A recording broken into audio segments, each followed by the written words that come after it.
अस्सलाम वालेकुम व्यूवर्स। आज की वीडियो में हम ये देखेंगे कि पावर पॉइंट जो हमारे पास एक जैसे एप्लीकेशन के तौर पे हम उसको यूज़ करते हैं, उसमें हम पिरामिड कैसे बना सकते हैं, वो भी 3D, या फिर हम उसको कौन में शेप में किस तरह से कन्वर्ट कर सकते हैं। सबसे पहले मैंने इसमें से एक रेक्टेंगुलर शेप ली है, ठीक है। अब इसी को ही हम एडिट करेंगे। जस्ट इसमें यही होता है कि हमने शेप्स के साथ फ्रेगमेंटेशन करनी होती है, उन्हीं के साथ हमने उसकी रोटेशन को चेंज करते हैं और हमारे पास नई शेप्स क्रिएट हो जाती हैं। अब जैसे कि मैंने फॉर्मेट शेप्स के बाद इसकी 3D फॉर्मेट को चेंज किया है। इसमें मैंने आपके सामने ये सिलेक्ट किया और इसके बाद जो इसकी हाइट और विड्थ को चेंज करने का मकसद यही है। अब इसमें जो हम पिरामिड बना रहे हैं ना, ठीक है, मैंने उसका फर्स्ट फ्रंटियर सबसे पहले बनाना है। अब इसकी हमारे पास ये शेप आई कैसे है। अब मैंने इसकी जो लेंथ और विड्थ है वो 1 ली थी। अब हमारे पास जो 360 का एंगल उसके हम मल्टीप्लाई करें तो हमारे पास 360 आता है, और उसकी जो मैंने विड्थ है वो 100 ली है, तो हमारे पास ये कौन बनी है। तो इसकी जो आउटलाइन है ना, वो हमने नो आउटलाइन करनी है। इसमें हमने जितनी भी शेप्स लेनी है, ठीक है। और जो मैंने इसमें सेकंड शेप लिया ना, इसको मैंने Ctrl+D प्रेस से करके इसकी जो शेप है डुप्लीकेट किया, ठीक है। तो इसी तरह एक और हमारे पास कौन शेप बन गई थी, लेकिन जो सेकंड वन का शेप इस तरह से ऐसी बनी है क्योंकि मैंने इसका जो साइज़ और जो है वो पहली वाली का 1 था, इस वाली का मैंने 2 किया था। अब मैंने इसी को अगेन डुप्लीकेट किया और एक थर्ड जो शेप क्रिएट हुई है इसका साइज़ 3 किया है, ठीक है। इसकी जो हाइट और विड्थ, सबसे पहले हमारा मसला यही होता है कि हम ट्रांजिशन सीख लेते हैं, फॉर्मेशन से के जो है ऑब्जेक्ट्स का वो सीख लेते हैं कि उनको फॉर्मेट किस तरह से करना है। लेकिन हमसे क्या है, हमारा मसला ये है कि हमसे शेप जो है वो एडजस्ट नहीं होती, या फिर हमारे पास वो इफेक्ट नहीं आ रहा होता। तो इसमें फॉर्मेटिंग शेप्स या मर्ज शेप्स वाला कोई भी इस तरह का इफेक्ट नहीं है। इसमें जस्ट सेंड बैक करना है और उसको आपने एडजस्ट कर देना है। इसी तरह मैंने इसका फर्स्ट ईयर अब बनाया है, लास्ट वन, ठीक है। अब मैंने इसका साइज़ 4 लिया है। पहले वाले का 1, सेकंड वाले का जो साइज़ है वो मैंने 2, थर्ड वाले का 3 एंड देन लास्ट वन। या इसको अगर हम ना नीचे से ऊपर की तरफ लेके जाते हैं तो जो इस साइज़ को मैंने 4 लिया है ना, वो फर्स्ट 1 टियर है उसका। तो इसको हम ऐसे एडजस्ट करेंगे जैसे कि मैं इधर इसको कर रही हूँ। इसमें सबसे जो ख़ास बात है कि आपने जो भी शेप लेनी है ना, चाहे आप कोई भी शेप बना रहे हैं, टियर बना रहे हैं, कुछ भी बना रहे हैं, तो उसकी जो आउटलाइन होती है ना, मेक इट नो आउटलाइन करना है। क्योंकि जब आप आउटलाइन लेके आप कोई भी शेप को एडजस्ट करेंगे, जब आप उसके में दोबारा आप उसके शेप या ग्रेडियंट फिल करके नो आउटलाइन करेंगे तो वो आपकी शेप एडजस्ट नहीं होगी, क्योंकि आप उसको पहले एडजस्ट करके फिर आप उसमें कलरिंग करते हैं। फिर आपने कहना कि हमसे कोई शेप बनती नहीं है। अब इसको एडजस्ट करने के बाद इसमें डिफरेंट कलर करेंगे। आप कोई भी अपनी मर्ज़ी का कलर लेके इसमें कर सकते हैं। हम जैसे कि मैंने सारे पॉइंट्स को सिलेक्ट करके इनको अलाइन टू सेंटर किया कि ये जितनी भी मैंने 4 डिफरेंट शेप्स ली थी ना, वो एक दूसरे के सेंटर में आ जाए, मतलब कोई ज़्यादा लेफ़्ट पे ना हो, कोई ज़्यादा राइट पे ना हो। अब मैंने इनका जो कलर है वो डार्क ग्रे कलर लिया है। आप अपनी मर्ज़ी का कोई भी कलर सेलेक्ट कर सकते हैं। इसमें इस पिरामिड के हमने 4 टियर लिए हैं, तो इन 4 टियर के अंदर सेम कलर लेना है। अब ऐसा नहीं करना कि फर्स्ट का 1 का कलर और है, सेकंड 1 का और है। ऐसे अगर आपका प्रेजेंटेशन का कोई भी ऐसा प्रोसेस है जिसमें आपको एक डिफरेंट वे में आप चाहते हैं कि आप अपने टॉपिक को या जो भी पॉइंट है आप उसको प्रोमिनेंट करना चाहते हैं, तो इसमें कलर एक ही रखें। जब आप डिफरेंट कलर लेंगे तो उसकी जो ट्रांजिशन है वो परफेक्ट नहीं होगी। लेकिन अब आप ये सोच रहे हैं कि इसमें हम पॉइंट आउट कैसे करेंगे, तो उसमें ना जस्ट कलर का इफ़ेक्ट है। अगर वो आपको लगाना आ गया तो आप एक ही कलर से पॉइंट आउट कर सकते हैं। अगर आप इसमें डिफरेंट कलर्स लेंगे तो हर कलर की अपनी एक ट्रांसपेरेंसी होती है, और जब आप इसको प्रोजेक्ट पे प्रेजेंट करेंगे अपनी प्रेजेंटेशन को, तो इनके जो कलर्स हैं ना वो एडजस्ट नहीं होंगे और उनके पिक्सेल्स जो है वो क्लियर नहीं आएंगे। इसलिए जो कलर लेने हैं ना, कोशिश करेंगे आप सेम कलर लें। या तो अगर आप बना रहे हैं तो आपके जो पिक्सेल्स हैं वो बहुत अच्छे होने चाहिए। आप पहले से ही सोच कर रखें कि आपने इसको प्रोजेक्ट पर शो करना है, क्योंकि बहुत सारी प्रेजेंटेशन बहुत सारे बच्चे इतनी मेहनत से बनाते हैं, लेकिन जब वो प्रेजेंट करते हैं तो उनके वो वाले कलर्स नहीं आ रहे होते। उनका मसला यही होता है कि जो पिक्सल होते हैं वो उनको एडिट ही नहीं करते। अब इसके 4 टियर्स हैं, तो हर टियर के साथ हमने कोई वर्ड्स लिखने हैं। जैसे कि आप क्वेश्चन लिख सकते हैं, कोई इंपॉर्टेंट पॉइंट, कोई हिंट के तौर पे। तो शेप में जाके जो फर्स्ट 1 बॉक्स होता है वो होता है राइटिंग डॉक्यूमेंट। वो इन सब के साथ आप बारी बारी इनको पेस्ट कर सकते हैं। इसमें आप कुछ भी लिख सकते हैं, कोई भी पॉइंट करनी हो बात, कोई क्वेश्चन, कोई हिंट, उसको आप मेंशन कर सकते हैं, ठीक है।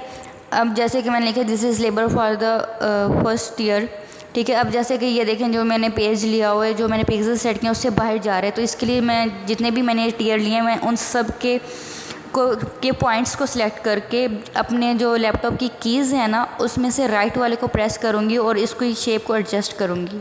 इसी तरह आप भी इसको एडजस्ट कर सकते हैं। अब इसका हमारे पास सबसे इम्पोर्टेंट और जो बेसिक स्टेप है वो है इनेमिनेशंस का।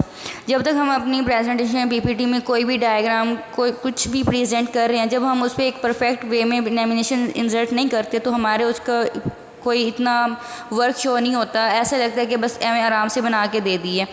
अब इसका जो बेसिक, अगर आपको इनेमिनेशंस ये लगानी आ जाती हैं तो आपको आई होप सो कि दोबारा कभी इनेमिनेशंस लगाने में कोई मसला नहीं होगा, या आप ये नहीं कह सकेंगे कि हम प्रोफेशनल प्रेजेंटेशंस क्रिएट कर नहीं सकते। अब हम इनमें इनेमिनेशन लगाएंगे। अब मेरे पास जो फर्स्ट वाला टियर था, ठीक है, मैंने उसको सिलेक्ट किया इनेमिनेशन पे, और इसमें से हम सर्च करेंगे ये जो मेरे पास ऑब्जेक्ट कलर वाला है, ठीक है, यानी कि जो हमने ऑब्जेक्ट लिया है उसका कलर। यहाँ पे मैंने उसका रेड कलर लिया है, ठीक है। ये एक इनेमिनेशन मेरे पास लग गई है, ये 1 शो हो रहा है। अब जो सेकंड वन है ना, ये जो मैंने लिखा हुआ है this is label for the first one, अब मैंने इस पर वाइप इनेमिनेशन लगाई है, लेकिन इफ़ेक्ट से फ्रॉम लेफ़्ट, तो ये आप देख सकते हैं कि फ्रॉम लेफ़्ट से शो हो रही है। यहाँ पे मैंने विद प्रीवियस वन करने का मकसद ये है, आप इनेमिनेशन पैन में देख सकते हैं कि जैसे मैंने एक ट्रांजिशन लगाई थी, जब मैंने इस पर दूसरी वाइप वाली लगाई थी ना तो वो मेरे पास सेकंड शो हो रहा था, लेकिन मैं चाहती हूँ कि जो मैंने इनेमिनेशन लगाई हैं वो एक साथ शो हों, वो अलग अलग डिफरेंट ना आएँ, तो इसलिए मैंने उसके विद प्रीवियस वन किया।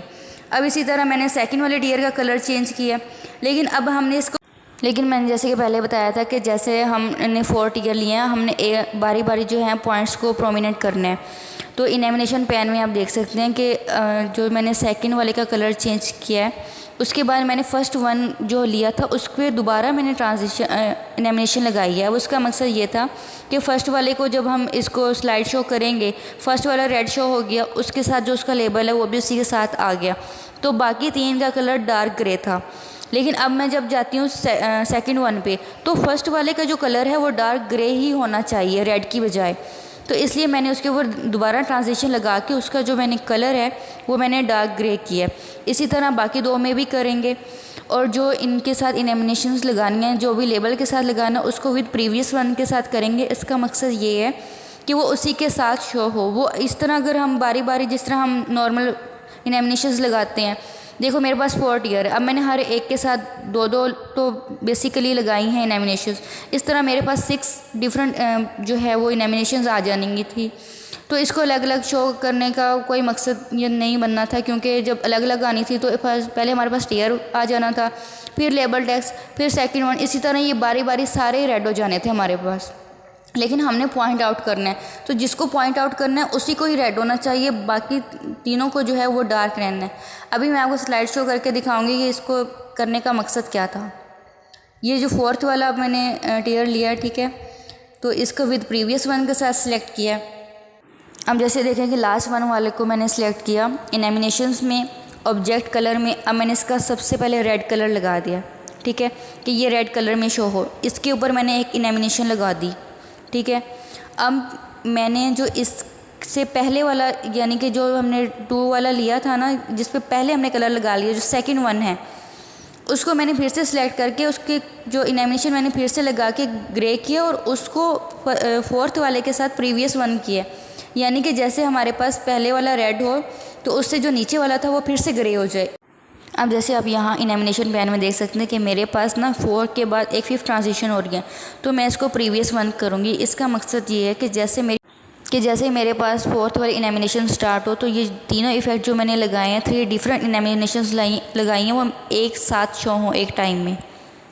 जैसे ये देखें, अब एक टियर अगर रेड होता है तो बाकी 3 उसमें ग्रे रहते हैं, बाकी 3 को रेड नहीं होना चाहिए। अब ये पीपीटी स्लाइड शो में आप देख सकते हैं, अभी मैंने फर्स्ट वाले को पॉइंट आउट किया, and then second one, third, and then last one. I hope so कि आपको इस मेथड की समझ आ गई होगी, और आप इसी तरह इनेमिनेशंस लगा सकते हैं। अगर आपको कहीं से कुछ क्लियर नहीं हुआ तो आप मुझसे इंस्टाग्राम पे कांटेक्ट कर सकते हैं। अभी हमारे पास एक सिंपल 3D शेप थी, अगर मैं इसी को ही कौन शेप में कन्वर्ट करना चाहूँ तो उसको हम बहुत आसानी से कर सकते हैं। इसमें कलर इनेमिनेशन को चेंज करने की ज़रूरत नहीं है, ठीक है। इसमें सिर्फ सारे हम पॉइंट्स को सिलेक्ट करेंगे, इंसर्ट में शेप, एंड देन हम शेप्स में जाएंगे, और उसके बाद हम एक ओवल शेप को सिलेक्ट कर लेंगे, ठीक है। अब एडिट शेप से भी कर सकते हैं। एडिट शेप में जाके ओवल शेप को सिलेक्ट करेंगे एंड देन हमारे पास यहाँ पे एक कोन टाइप पिरामिड बन गया हमारे पास। अब यहाँ पे इसका जो हमने वहाँ पे मटेरियल जो है वो हमने डार्क सेलेक्ट किया था फॉर्मेट ऑब्जेक्ट्स में। आप इसको लाइट कर सकते हैं क्योंकि ये बहुत डार्क इफ़ेक्ट में है, ठीक है। इसके हम इफ़ेक्ट्स चेंज कर सकते हैं। इसमें बाकी कोई भी शेप कलर कुछ चेंज करने की ज़रूरत नहीं है, ठीक है। बस मटेरियल और लाइटनिंग को हम थोड़ा सा लाइट कर देंगे, ठीक है। बाकी आप शेप देख सकते हैं और इसको हम स्लाइड शो करके देख लेंगे। इसमें ज़रूरी नहीं है कि आप डार्क ग्रे कलर लें और उसी के ऊपर रेड कलर के इफ़ेक्ट लगाएं। आप रेड कलर लेके ब्लैक कलर की ट्रांजिशन उस पर लगा सकते हैं, कोई भी कलर सिलेक्ट कर सकते हैं। बहुत इसमें इजी स्टेप्स हैं। इसमें कोई मर्ज शेप का कॉन्सेप्ट नहीं है, एडिट पॉइंट्स का कोई सीन नहीं है। इसमें सिंपल शेप्स लेने हैं, उनको एडजस्ट करना है और उन्हीं पे 3D इफ़ेक्ट लगाना है बस। आई होप सो कि आपको इसकी समझ आ गई होगी।